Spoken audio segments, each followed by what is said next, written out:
नौजवानों, जिंदगी गुजर रही है। ये एक घड़ी के अंदर 3 सुइयां होती हैं। कितनी? जोर से कितनी? सबसे छोटी सुई किस चीज की होती है? घंटे वाली।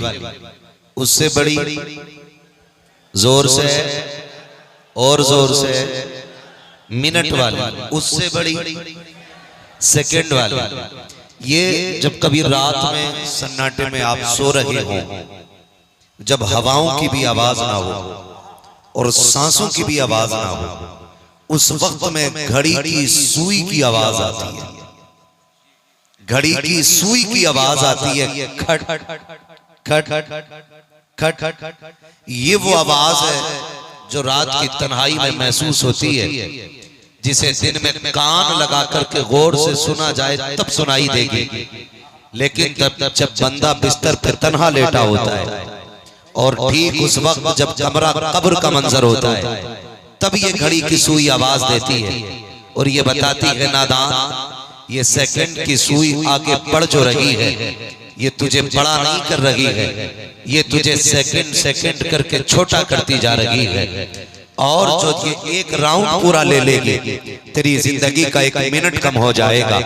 इससे छोटी सुई जब एक राउंड पूरा ले लेगी, तो उस वक्त में तेरी जिंदगी का 1 घंटा कम हो जाएगा। उससे छोटी वाली सुई जब पूरा राउंड ले लेगी, तेरी जिंदगी के 12 घंटे कम हो जाएंगे। इसी तरह ये जिंदगी की हकीकत को हम सबके सामने रख के कहती है, ओ बड़ी बेफिक्री से सो रहा है, भूल गया बरेली वाले ने क्या कहा था, याद रख उनका पैगाम। उन्होंने कहा था, सुना जंगल रात अंधेरी, छाई बदली काली है, सोने वालों जागते रहियो, चोरों की रखवाली है। आज बड़ी बेफिक्री के साथ जिंदगी गुजरती जा रही है, हमें कोई परवाह नहीं है। आप हालात देखे हमारी कौम के, हम पे मगरिबी तहजीब ने इतना असर किया है कि 80 साल का हो गया है, केक की दुकान पे दौड़ करके जा रहा है, नए कपड़े पहने हुए है, गले में टाई भी लटकी हुई है। जनाब किधर जा रहे हो? का आज मेरा बर्थडे है, चारों बेटे आए हुए हैं, आज केक काटा जाएगा। बूढ़ा बाप जिसके माथे पे झुर्रियां पड़ गई हैं, उसे केक काटने की खुशी हो रही है। गुब्बारे लगा करके बेटे घर को सजा रहे हैं, ये गुब्बारों को देख करके मुस्कुरा रहा है। मैं 70 साल का हो गया हूँ, मैं 80 साल का हो गया हूँ, नादान ये मुस्कुराने की घड़ी रही है, ये तो आंसू बहाने की घड़ी है। अगर तेरी जिंदगी के 70 साल बीत गए थे तो केक काट के खुशियां ना माना। अपने 70 साल की गुजरी हुई जिंदगी को याद कर, कितनी रातें तूने ऐसी गुजारी हैं जिनमें तूने सलातुत तस्बीह पढ़ी हो, जिनमें खड़े होकर के तूने तहज्जुद के सजदे किए हो। मुझे बता तो सही, याद कर अपनी पूरी जिंदगी को। 70 साल में तूने कितनी मर्तबा रातों रात खड़े होकर के सलातुत तस्बीह में गुजारी है, रातों के क़याम में गुजारी है। अगर तुझे याद नहीं है कोई रात, तो केक ना काट, खुशियां ना माना, बैलून ना फोड़, बल्कि रब तुझे तौफीक दे, मुसल्ला बिछा ले, आंखों में आंसुओं की खैरात ले ले, रब की बारगाह में सजदा रेज़ हो जा। वो इतना करीब है, इतना करीब है, एक रात रो के दिखा दे, वो तेरे 70 सालों के गुनाहों को पल में माफ करवा दे।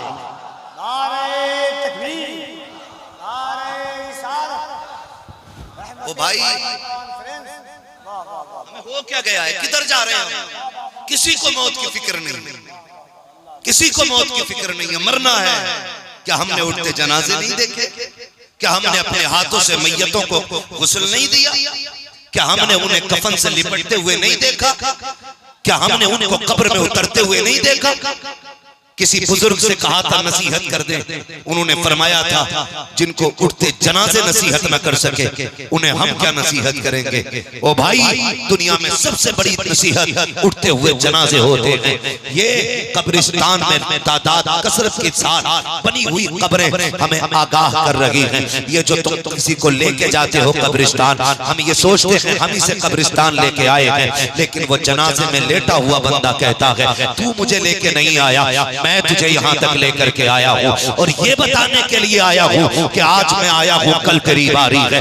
आज मैं यहाँ पे आया हूँ, कल तुझे आना है। मौलाए कायनात मौला अली है, कब्रिस्तान से गुजर रहे हैं। आज कितनी आसानी से कह देते हैं हम जन्नती हैं, अल्लाह करे हम जन्नती हो जाए, ये नीयत अच्छी है। लेकिन कभी गौर तो कर लिया करो, जिनके बारे में नबी ने कहा था अबू बकर जन्नती है, उस्मान जन्नती है, जिनको मुस्तफा मुस्तफा जाफिजा दे रहे हैं, उनकी जिंदगी का आलम ये है। उस्मान गनी कब्रिस्तान से गुजरते हैं, सारों कतार रोया करते थे। किसी ने कहा था उस्मान तुम्हें तो जन्नत की खुशखबरी मिल गई है, क्यों रोया करते हो? तो आप कहा करते थे ये कब्र आखिरत की मंजिल में सबसे पहली मंजिल है, अगर ये आसान हो जाएगी तो सारी मंजिलें आसान हो जाएंगी। मगर भला हो हमारी कौम का, करते क्या है हम जनाजों के साथ जाते जरूर हैं, वहां भी कहे लगाते हैं, ठट्ठे लगाते हैं। और यार कब्रिस्तान में जाकर के अपनी मौत को याद कर लिया करो, उस बेबसी को याद किया करो। जब तुझे और मुझे कब्र में उतारा जाएगा कोई यारो मददगार नहीं होगा।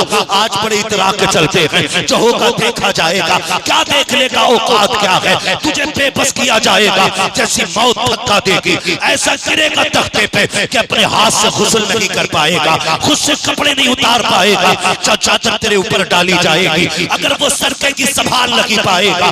जब पानी डालने वाले डालेंगे, करवट तू नहीं ले सकता है, दूसरे करवट दिलाएंगे। किस चीज पे इतराता है? कौन सी दौलत तेरे पास है? जगहों को देखा जाएगा, कुछ नहीं देख सकता है। हजरत अली ने कहा था कब्रिस्तान वालों बताओ तो सही कैसी गुजरी है। आवाज आई कब्रों से, अली हमारी बाद में पूछना, पहले ये तो बताओ जो बिल्डिंग हमने छोड़ी थी उस इमारत का क्या बना है? जो हमने अपने यार छोड़े थे वो यारों का क्या हाल है? किसी ने कहा मैं बीवी छोड़ के आया था, वो मर गई होगी मेरे गम में। अल्लाह अकबर। हजरत अली ने कहा था जो यार तुमने छोड़े थे तुम्हारी जगह दूसरे यार उनको मिल गए हैं। जो हवेली तुम छोड़ के आए थे तेरी औलाद ने तकसीम करके उसको बीच से बांट के दो हिस्सों में तकसीम कर दिया है। तेरी बीवी बच्चों में घुल मिल गई है, अब तुझे कोई याद नहीं करता है। इतना सुना फिर हजरत अली ने कहा था अब तुम बताओ तुमने कब्र को कैसा पाया? काली जमाने वालों को जाके बता दो। हम ये समझते थे कि दौलत की कसरत ये कामयाबी है, इमारतों की बुलंदी कामयाबी है, गाड़ियों की ये खरीदारी ये सबसे बड़ी कामयाबी है। हमने इसको कामयाबी का मयार समझा। लेकिन जब कब्र में आए हैं और कब्र में पहला झटका दिया था तो दुनिया की सारी खुशियां भूल गए। ए अली जमाने को बता देना तैयारियां कर ले, कब्र के अंदर दुनिया का कोई सिक्का नहीं चलता है, कोई रियाल नहीं चलता है, कोई पैसा नहीं चलता है। अगर कब्र में चलता है तो मदीने वाले की मोहब्बत का सिक्का चला करता है।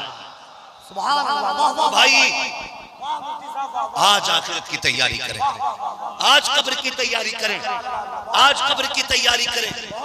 लोग कभी भी कह देते कि ये मौलवी मन घड़त बात करता है। खुदा की कसम मेरी तकरीर तबे यार को बेचैन करती है। सबब क्या है? वही कहता हूं जो दिल पर गुजरती है। भाई वो लोग मेरी बात सुने, मौत सबको आनी है, मौत सबको आनी है कि नहीं? मौत सबको आनी है। परसों की बात है, परसों की अचानक गाड़ी में एक नौजवान का फोन आया। सुने और जिंदगी की हकीकत को समझे। एक नौजवान का फोन आया, ये अल्लाह की इज्जत की कसम खा के कह रहा हूँ, हुजूर की इज्जत की कसम, अगर मैं झूठ बोलूं अल्लाह मेरी जबान आज ही गूंगी हो जाए। ये बात है। उसने नौजवान ने फोन करके कहा मैं आपसे कुछ बात पूछना चाहता हूँ। मैंने कहा यार पूछ क्या बात है? कहने लगा मैं ये पूछना चाहता हूँ मेरे वालिद का इंतकाल हो गया, पता ये करना है वो मुझसे राजी है कि नाराज है। मैंने कहा यार मैं कैसे बताऊं? उसने कहा पूरी बात सुन लो, खुद बता दोगे। मैंने कहा चल बता। उसने जो बताना शुरू किया ना, उसने कहा कि मेरी उम्र 17 साल है। कितनी? समझे बहुत गौर से। मेरी उम्र 17 साल है। मैंने कहा फिर? कहने लगा कि मैं अपने वालिद से बड़ा दूर रहता था, इत्तेफाक से एक दिन आपकी गुफ्तगू सुनी, उस दिन से सुनने लग गया, फिर मैं अपने वालिद से इश्क करने लग गया। उसने कहा मुझे मोहब्बत हो गई, मैं मुंबई रहता था, कहा आपकी गुफ्तगू सुनते सुनते मुझे बाप की कुर्बानियां याद आई, मैंने फोन लगाया, मेरा बाप बीमार था। मैंने पूछा अब्बा क्या हाल है? कहता कुर्बान जाऊं बाप की मोहब्बत के। वो बीमारी में भी ये कह रहे थे बेटे मैं ठीक हूं, तू बता तू कैसा है, तू बता तू कैसा है। कहा वो मुझसे कह रहे थे तू बता तू कैसा है। ये कहते कहते वो रोने लग गए। रोने लग गया। उसने कहा कि मैंने कहा बाप बताओ आप ठीक है? तो वो कहने लगे मुझसे, बेटे अगर तू खुश है तो तेरा बाप भी खुश है।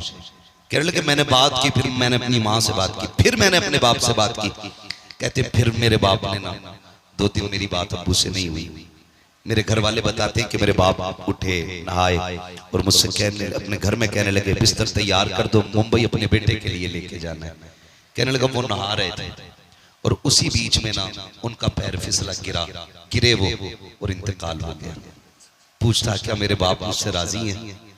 मैंने कहा यार जो जाते जाते ये कहता चला गया हूँ मेरा छोटा बेटा, मेरा छोटा बेटा, मेरा छोटा बेटा, अल्लाह की रहमत से उम्मीद है कि तेरा बाप तुझसे दुनिया से राजी होके गया, राजी होके गया। वो कहता 2 दिन पहले ना, 2 दिन पहले मैंने ख्वाब देखा था, सुने मौत की हकीकत समझे। 2 दिन पहले मैंने ख्वाब देखा था, मैंने ख्वाब देखा मैं घर आ रहा हूँ, लेकिन मेरे बाप मुझसे कहते कहाँ जा रहा है? रास्ते में वालिद मिल गए ख्वाब में, मुझसे पूछते कहाँ जा रहा है? मैंने कहा घर। उसने कहा बेटे तू घर नहीं आ पाएगा, तू घर नहीं आ पाएगा। मैंने कहा क्यों? उसने कहा बेटे मैं जा रहा हूँ घर से। उसने कहा अब्बा कहाँ जा रहे हो? उसने कहा मैंने ख्वाब में देखा कि मेरे बाप जहाँ खड़े वो उजाला ही उजाला था, बाकी चारों तरफ अंधेरा ही अंधेरा था। मुझसे उन्होंने कहा वो नजर उठा के देख सामने। कहता मैंने नजर उठाई तो सामने 2 नकाबपोश थे, मेरे पैरों के नीचे की जमीन निकल गई। मैंने अब्बा की कलाई पकड़ ली, अब्बा मुझे भी तेरे साथ जाना है। उन्होंने कहा नहीं बेटे ये मुझे लेने आए हैं, तुझे लेने नहीं आए, तुझे लेने नहीं आए। कहा 2 दिन पहले ये ख्वाब देखा कि वो उसके साथ चले गए। और फिर कहता है कि फिर वही हुआ, मेरे बाप ने 2 दिन पहले कहा था तू नहीं आ पाएगा। उसने कहा जब मैं घर पहुंचा मेरे बाप का दफन हो चुका था, दफन हो चुका था। तुम्हें क्या लगता है कि हमें अपनों की मिट्टियां मैसर हो जाएंगी? जरूरी है जिससे जो वादे किए वो पूरे होंगे? क्या हम अपने जनाजों को कांधे दे पाएंगे? मुझे बताया जाए। हम तो गारंटी से इस दौर में ये भी नहीं कह सकते कि हमें कफन मैसर होगा कि नहीं। कब्र तो बड़ी बात है, ये नहीं कहा जा सकता कि हमें कफन भी मिलेगा कि नहीं। ऐसे ऐसे हादसे होते गए कि पहचान तक नहीं होती है, पहचान तक नहीं होती है। और यार रिश्ता उसूल से मजबूत करो। क्यों नहीं सजा लेते चेहरों पे दाढ़ी? क्यों नहीं बना लेते लिबास मुस्तफा जैसा? कई बार ऐसा होता जेब में आईडी नहीं होती है, हादसा हो जाता है, इंसान रोड से चिपक जाता है, कोई पहचान नहीं होती है, फिर उठा के लावारिस समझ के उसको किसी लावारिस खैमे में डाल दिया जाता है। जिनको दफन होना था उन्हें शमशान पहुंचा दिया जाता है, जिन्हें शमशान जाना था उन्हें कब्रिस्तान पहुंचा दिया जाता है। वजह क्या होती है कि कोई अलामत नहीं होती। और भाई अपने सरों पे टोपियां रखा करो, चेहरों पे दाढ़ियां रखा करो, इसलिए कि अगर हाथ से कितने भी बुरे तरीके से हो जाए, अगर एक एक निशान भी मिट जाएगा, तेरे लाश से लिपटी हुई टोपी कह देगी इसे लावारिस ना समझना, ये वो है जिसका काबे वाला भी वारिस है, मदीने वाला भी वारिस।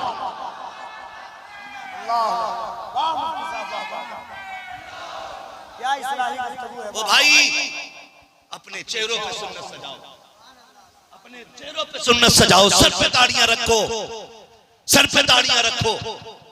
ओ भाई रिश्तों से वफा करो, रिश्तों से वफा करो। ये जो आग लगी है ना हसद की आग, अल्लाह माफ करे, बाप बेटे से सीधे मुंह बात करने तैयार नहीं, बेटा बाप से सीधे मुंह बात करने तैयार नहीं, भाई भाई के खिलाफ कागज लिए खड़ा है। मुकदमे जा करके देखो जमीनों को लेकर के किसके मुकदमे किसके खिलाफ है? भाई के मुकदमे भाई के खिलाफ, अपनों के मुकदमे अपनों के खिलाफ। और भाई आज तक कोई कब्र में जमीन लेके नहीं गया, आज तक कोई दौलत लेके नहीं गया। अगर यकीन ना हो तो किसी के कफन में हाथ खोल के देख लेना, खाली हाथ बंदा आता है, खाली हाथ जाता है, कोई लेकर के नहीं गया और हम भी लेके नहीं जाएंगे। तो फिर किसके लिए आखिरत तबाह कर रहे हैं, किसके लिए बर्बाद कर रहे हैं अपनी आखिरत को? मुझे बताओ तो सही। अगर सगे भाई ने इतनी जमीन पे कब्जा कर लिया है, सगे भाई ने, तो तुझे क्या पड़ी? तूने उठा के उसके सर पे डंडा मार दिया, सर फटा, उसने मुकदमा कर दिया, अपने ही अपनों के खून के प्यासे हो गए। ये जिंदगी हमारी, अल्लाह माफ करे। ओ भाई आज अखलाक की इतनी कमी है कि हमारे किरदार इतने कड़वे हो गए हैं कि लोग हमें देख करके इस्लाम की मुखालफत करते हैं। हमारे रवैये देख के लोग कहते इन्हें मुसलमान कहते, ऐसे मुसलमान होते। फटा नोट मुट्ठी बंद करके चला के कलमा पढ़ने के बावजूद कहता देखा मेरी समझदारी, फटा नोट चला के आ गया। ओ भाई जब तूने मुट्ठी बंद करके फटा नोट दिया था दुकानदार ने नहीं देखा लेकिन खुदा देख रहा था। क्यों भूल गए ये बात कि खुदा देख रहा था? वो तुमसे हिसाब लेगा इसका, और जब वो हिसाब की तराजू कायम करेगा कोई माई का लाल बचाने वाला नसीब नहीं होगा। जानते हो आज जो ताकतवर होता है कमजोर को मारता भी है, रोने नहीं देता है। कहावत है जबर मारे रोने भी ना दे। ओ भाई ये कब तक चलेगी? जब तक मौत नहीं आ रही है। जिस दिन मौत आ गई सारी ताकत धरी की धरी रह जाएगी। जब मैदान कयामत में इंसाफ का तराजू कायम किया जाएगा। चिड़िया जानते हो कितनी तेज बोलती है, अगर वो पूरी ताकत से बोले तो 4 लोगों को आवाज नहीं आती है, लेकिन अगर किसी ने किसी चिड़िया को तकलीफ पहुंचाई है मैदान कयामत में उसकी आवाज इतनी बुलंद कर दी जाएगी, इतनी बुलंद कर दी जाएगी कि जब वो रब से अपना दर्द बयान करेगी उसकी आवाज सुनने के बाद अहले महशर जिन्होंने परिंदों पे जुल्म किया होगा अपने कानों में उंगलियां डाल लेंगे, लेकिन फिर भी वो आवाज उनके कानों के पर्दों से टकराएगी। और क्यों आवाज तेज ना हो, उस दिन रब्बे कदीर का ऐलान होगा आज फैसले का दिन है, आज इंसाफ का दिन है, आज हक का दिन है। जिसने रत्ती भर तकलीफ दी है उससे बदला लिया जाएगा, जिसने किसी को सताया है उसको बदला देना पड़ेगा। आज मैं आपसे कहना चाहता हूँ किसी पे उतना सितम करना जितना बर्दाश्त कर सकते हो, उतना सताना जितनी सजा बर्दाश्त कर लो। वो तुम्हें खुदा का वास्ता रत्ती रत्ती भर के लिए किसी को जलील न किया करो, किसी को सताया ना करो। खुदा तौफीक दे तो किसी को जलील न कर, अगर दे सकता है इज्जत दे दे। अगर तेरी इज्जत से कोई मुस्कुरा देगा खुदा की कसम मदीने वाला भी तेरे साथ मुस्कुराने लगेगा। लेकिन फिक्र नहीं, कोई परवाह नहीं। हम तो कहते जी कौन है हमारे सामने टिकने वाला, 2 मिनट में यूं उड़ा देंगे, 2 मिनट में यूं उड़ा देंगे। ओ भाई कोई औकात किसी की नहीं है, किसी की कोई औकात नहीं है। जो कुछ भी है ना बंदा रब की तौफीक से, रब की तौफीक से। अगर वो गले पकड़ ले तो फिर हिम्मत नहीं है कोई 2 जुमले बोल दे, एक हर्फ हलक से नहीं निकलता। और जब वो खाने बंद करता है ना आगे के रखे हुए बंद कर देता है, सामने के रखे हुए। अक्सर क्या होता, कई बार लोग अपनी पसंद का सामान लाते लेकिन बना खाने के लिए बैठे, पेट में दर्द उठा, डॉक्टर के पास गए, दर्द हुआ, उसने कहा कि आप गोश्त नहीं खा सकते, अंडा मछली नहीं खा सकते, कुछ भी नहीं खा सकते। दस्तरखान पर रखा, आप हलक के अंदर नहीं उतार सकते। वो ऐसे बंद कर देता है, ऐसे बंद कर देता है। तो नीयत खराब ना करें, नीयत खराब ना करें। एक दूसरे के लिए दिल में जगह पैदा करें, दिल में जगह पैदा करें, दिल में जगह पैदा करें, खुलूस पैदा करें नीयत में, खुलूस। अल्लाह माफ करे, आज तो मस्जिद में भी अगर कोई बंदा 5 टाइम जा रहा है ना तो मस्जिद में ही कहता खड़े होके, कहां भाई अब्दुल जब्बार नहीं दिख रहे, फलां साहब नहीं दिख रहे, क्या मतलब है? इसका मतलब इस्लाह करना नहीं है, इसका मतलब किसी को जलील करना है, इसका मतलब किसी को बेनमाजी साबित करना है। ओ भाई तूने पढ़ी अपनी बचा के रख, कहीं ऐसा ना हो तेरे सजदे तेरे मुंह पे मार दिए जाए। हाँ अगर तेरे दिल में किसी की मोहब्बत है, खुलूस है, तो फिर रात के सन्नाटे में उठ, उसके घर जा, हाथ पकड़ के कह यार तू नहीं आया तो दिल नहीं लग रहा था, तू नहीं आया तो सब खाली खाली थी, चलना तू भी जरा साथ में बैठ के नमाज पढ़। खुदा की कसम जब खुलूस से ये बात कहोगे ना तो अल्लाह तुम्हारे सजदों के अंदर खुलूस की बरकत से तुम्हारे चेहरों पे नूर पैदा फरमा देगा, नूर पैदा फरमा देगा। आज खुलूस खत्म होता जा रहा है, आज बंदे इस्लाह के नाम पे फसाद की जड़ बने हुए हैं। बचे इन चीजों से, किसी को चौक में जलील न करना, किसी को नाम लेकर रुसवा न करना। मेरे हुजूर इस्लाह फरमाते थे, ऐसे इस्लाह करते थे कि इस्लाह भी हो जाती थी और पता भी नहीं होता था किसकी तरफ ये कमी रह गई थी। बदलें अपने रवैयों को, बदलें अपने तरीकों को। खुदारा हम अपने रिश्ते अल्लाह और उसके रसूल से मजबूत करें, अल्लाह और उसके रसूल से रिश्ते मजबूत करें। वो एक बंदा था मुस्तजाबुद्दावात, मुस्तजाबुद्दावात, कभी घमंड ना करना, कभी तराना मत, मुस्तजाबुद्दावात, जिसके हक में हाथ उठा देता अल्लाह उसकी दुआ कबूल फरमा लेता। एक दिन वो मस्जिद से निकल रहा था, किसी बंदे के जहन में बात आई यार नेक बंदा है, इससे मुसाफा कर, जो आती आजकल हमारी कौम के नजर में। मुफ्ती साहब निकले, हजरत गुजर के जा रहे हैं, हम लोग सोचते हैं कि इतने बड़े आलिम लाओ मुसाफा करने, इनको छूने की बरकत से अल्लाह हमें भी जन्नती बना देगा। ये नियतें होती हैं ना, तो हम बढ़ के मुसाफा कर लेते हैं, आप कर लेते हैं। इसी नियत से लोग आगे बढ़े ना, उससे मुसाफा करने लगे। जब मुसाफे के लिए हाथ बढ़ाया ना, तो एक बंदा बड़ा गुनाहगार था, मशहूर भी था, उसने हाथ पीछे कर लिया। उसने कहा तेरे जैसे बंदे मुझसे मुसाफा करेंगे? जैसे इतना कहा ना, वो गैरत से पानी पानी हो गया। ये कह के वो बंदा तो आगे चला गया, लेकिन जो जलील हुआ था ना, वो खड़ा रहा। उसने आसमान की तरफ निगाह उठाई, कहने लगा मालिक मैं तेरा गुनाहगार हूं, इसका गुनाहगार तो नहीं था। मालिक मैंने तेरी नाफरमानी की है, ये मुझे जलील कर रहा है। ये कहते कहते रोने लग गया। अल्लाह ने दिल बदल दिए, रुतबे भी बदल दिए। तारीख में लिखा है जब गया था तो बादल उसके सर पे था, और जब पलट के आया तो बादल इसके सर पे आ चुका था। और भाई रब को राजी करने की कोशिश करें, रब को राजी करने की कोशिश करें। क्या लगता है नौजवानों, क्या लगता है कि बस यही दुनिया की चमक दमक, यही चमक दमक? को भाई गाने ना बजा शादी में, तो कह रहा है एक बार होती है मौलाना शादी।